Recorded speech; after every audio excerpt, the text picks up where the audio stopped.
Hello and welcome back to my channel, and in today's review we're going to be taking a look at the newly released Transformers Studio Series Dark of the Moon Deluxe Class Soundwave with included Laserbeak accessory. One of my most anticipated figures from this wave, as this is the first time that we're getting Soundwave into the Studio Series line. And I've got to say that the Dark of the Moon version of Soundwave is by far my favourite movie design for Soundwave, from Revenge of the Fallen all the way through to the Bumblebee movie. I definitely think that his appearance in Transformers Dark of the Moon was his most superior design, and I'm so glad that the Studio Series has revisited this character, as in the past we got rather lackluster Human Alliance and Deluxe versions of this character, which whilst were accurate in some regards, they did lack in certain areas. I do definitely think that this particular release of Soundwave, whilst not perfect, definitely is probably one of the more definitive representations we have of the character, and I'm really loving this new entry into the Studio Series. It's fantastic to finally get a new Soundwave into the mix. So without further ado, let's take a closer look at Soundwave himself. Kicking things off, we'll take a look at the exquisitively detailed looking head sculpt. This really looks very menacing, and I've got to say I don't really recall Soundwave looking like this in the movies. So perhaps Hasbro and Takara have actually brought out some of the details that we perhaps couldn't see on screen, but I'm sure he had a visor in the movie, although that was what the Human Alliance and original Deluxe version went with, so perhaps I've got used to seeing that look for Soundwave, and I guess as this is the Studio Series, this must be the more accurate looking head sculpt. He definitely does look very intimidating in his design, with these very menacing looking teeth, the jagged spikes at the top of his crest, as well as these very piercing red menacing eyes, and I like the darker gunmetal paint apps that they've used in order to contrast it with the lighter grey. Unfortunately, the whole head is made of a rubbery type of plastic. This really is the only area on the figure that is made out of this plastic other than the hands and some spikes on his knees, so that is a slight shame. I would have preferred if perhaps it was a hard plastic, and perhaps if it was a hard plastic they could have decked it out in a silver paint app, as the grey plastic does look rather bland next to the premium silver paint deco. Nevertheless, I really like the Mercedes-Benz logo painted within the centre of the chest, with loads and loads of sculpting and detailing. I like how these sections reverse and actually have a more movie accurate look to them, with some wiring details in there as well. We've also finally got a proper configuration for the wheels of Soundwave. They do end up on top of the shoulders, and it does not restrict the movability in the arms whatsoever, so that is a great engineering design on Hasbro's part. As you can see here, I do have the small Laserbeak figure actually perched on Soundwave's arm, much like we saw in the movie. It does just peg on via a clip, and this figure is actually quite nicely detailed as well, considering his small size. I really am quite surprised at how much detail they did pack into him, and the only paint apps that he has is the tiny red dots on each of his eyes. As you can see as well, we can also pick out some boom blasters or some speakers on Soundwave, most noticeably here on the shoulders, as well as all over the forearms of the character as well. This is a real nice attention to detail. I would have liked it if perhaps these greyer ones could have had a slightly bluish tint, as in the movie they were always electrified, but nevertheless, for a figure of this scale and of this price point, I think the paint apps have been really nicely distributed. We've also got some nice sculpting and detailing for this torso section, with this very angular design for where his crutch ends. We've also got some very slick panels for his thigh sections with a really nice silver paint, and moving down to the legs, I love the complex design of all the different various jagged spikes sticking out, and the feet look really menacing. The only area on the figure that I'm slightly disappointed with would be the backpack. This seems to be a common appearance on the Dark of the Moon Soundwave, as the previous two versions we had backpacks. Unfortunately, the backpack doesn't really tab in anywhere. It more or less just rests either in this configuration or in this configuration, but the joint is rather stiff, so it doesn't just flap around on the back. And despite it being rather obscure when compared next to the design, I do think that it blends in slightly better than other backpacks, and it really doesn't look too bad in person. Once again, we can really see the level of detail that they've put actually in these speakers, looking really awesome. I'm such a massive fan of the Dark of the Moon Soundwave's design, so to get this figure in this level of movie accuracy with this premium of a paint job really is amazing. In terms of articulation, his head is on a ball joint, so it can look left to right. However, it is rather difficult to grasp it, considering the wheels are at the back and it is rather rubbery, but it can look left to right. It can also cock forwards and backwards due to transformation ever so slightly. due to the magnificent engineering of these wheels actually clipping into place, we can actually rotate these arms around 360. They can also hinge out to the sides, and this piece of vehicle mode kibble can accommodate for whatever pose you put him in. There is a 360 rotation at the bicep, as well as a 90-degree bend at the elbow. There is no wrist articulation, as the wrists hinge inwards for vehicle mode, and it is covered up via this panel in robot mode. There is no waist articulation, but the legs can kick forward to about that degree before it bumps into this back panel, and if you move that out of the way, you do get a slightly larger range of motion. They can kick back that far before once again it hits into this back panel. They can't really do the splits, and I don't want to force them and accidentally chip some of the fantastic paint. Due to the ball joint and this mushroom peg, you can in fact rotate these thigh sections around, which is awesome. He does in fact have a 90-degree bend at the knee, and that is really just about it for Soundwave in terms of his robot mode. But once again, he wasn't the most agile character in the movie. If you've seen the movie, he was very easily taken out by Bumblebee, so not having the most articulation out of all the Deluxes really doesn't bother me whatsoever, and just as long as he can stand there and look menacing, and if though he only wants trophies, that's good enough for me. For a quick size comparison, here we have the new Soundwave compared next to the new Studio Series Bumblebee, as well as the Dark of the Moon Studio Series Deluxe Sideswipe. I've brought Sideswipe in just to see how magnificent silver paint really can make a figure pop, and this Soundwave figure makes me wish that Hasbro put even more silver paint on the Sideswipe figure. Just setting Sideswipe off to the side for now, comparing him next to Bumblebee. As you can see, they are roughly, I would say, the same height. If you count to the top of Soundwave's horns, he is ever so slightly taller than Bumblebee, but I definitely think that this scale works really nicely,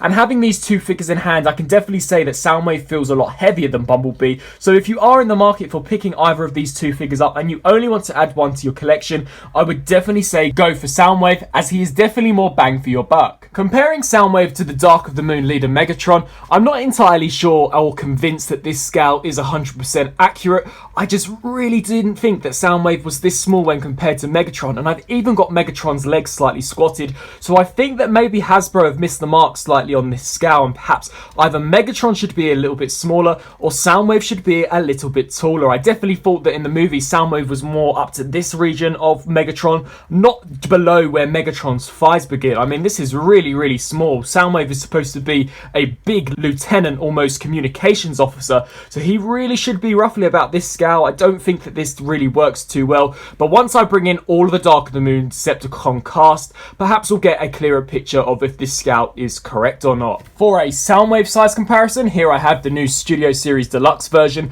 compared next to the Takara Tomy movie The Best Human Alliance version. I do have the original version, but I just thought it would be cool to show off the silver premium paint decos of the movie The Best version. As you can see, I still definitely think that the original Human Alliance version was and still is a really good figure, but the proportions are just way off when you compare it to this version. He really does look very spindly, particularly in this torso region. It's really thin, and then these very thin legs. I think that the Studio Series version in terms of proportions really does nail the look and is a lot more proportionate than this figure. And as you turn them around, the Human Alliance version does clear up ever so slightly cleaner on the back, but the arms are just absolutely caked with vehicle mode kibble. So honestly, if I have to say and have to be honest, I do think that the Studio Series version is the more accurate looking version. Now, taking a look at the head sculpt of the Human Alliance version, we can see here that Takara Tomy actually painted him so that he does in fact have two separate eyes, but on the original Human Alliance version, Hasbro painted it so that he had a visor. Perhaps that was something that was shown in initial early concept art. So I go back to my point about saying about how that Soundwave in the movie did in fact have two eyes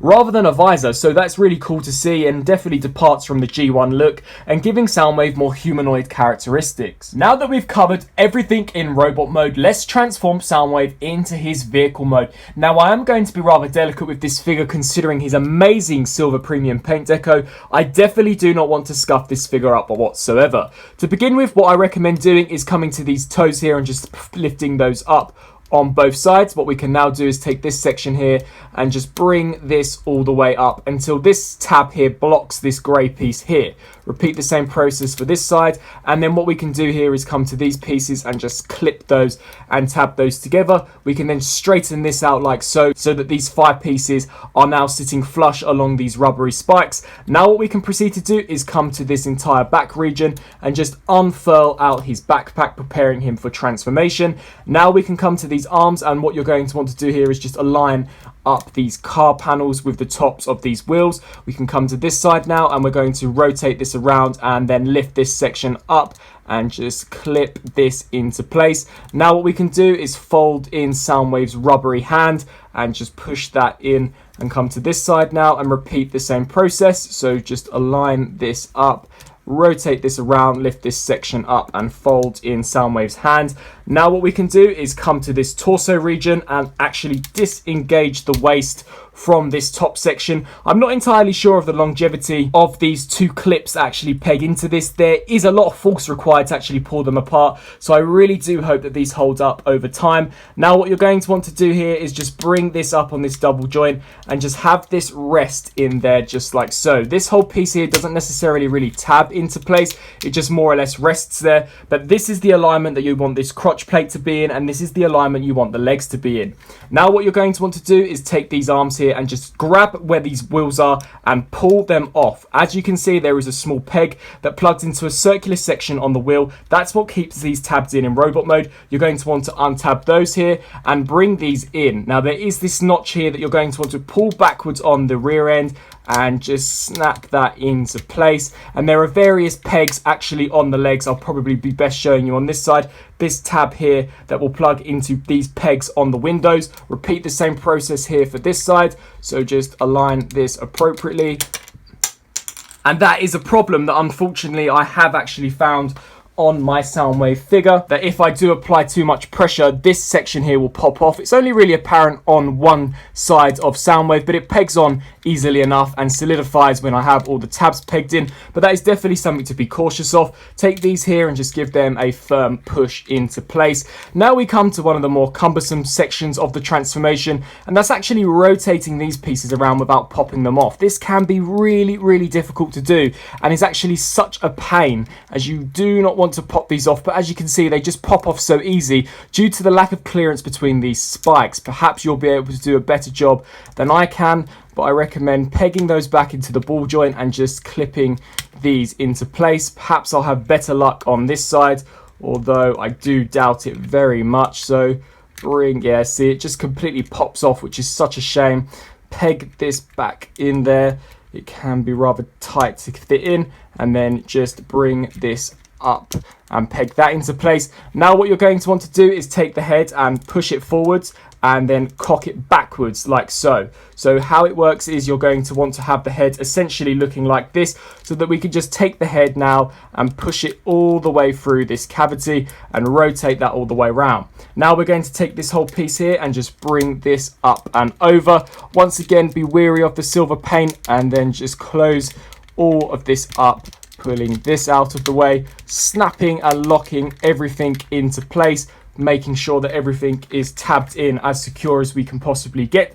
And then after that, here we have the Transformers Studio Series Deluxe Soundwave in his Mercedes-Benz SLS AMG Alt Mode. So a super fun transformation besides these two pieces that require quite a lot of clearance when rotating them, but I actually really enjoy the transformation, and as you can see, we are left with a fantastic looking vehicle mode. This figure is completely decked out in silver paint. They've even painted the rims of Soundwave as well as the entire body of the vehicle mode. It really does look very slick and very awesome, like we saw in the film, with loads and loads of sculpted in detailing. As you can see, we've got the SLS logo there with the door handles. You flip around to the back, we've also got SLS there. We've got the AMG logo on the back looking really cool, as well as a really nice transparent clear plastic for all of the windows, including the back ones. They've given him a slightly yellowish tint for the front headlights, which I think looks cool enough. I would have perhaps preferred a slightly more blue tint, but it does look pretty cool. I like this Mercedes logo at the front, as well as the grille sections dubbed out in a silver paint.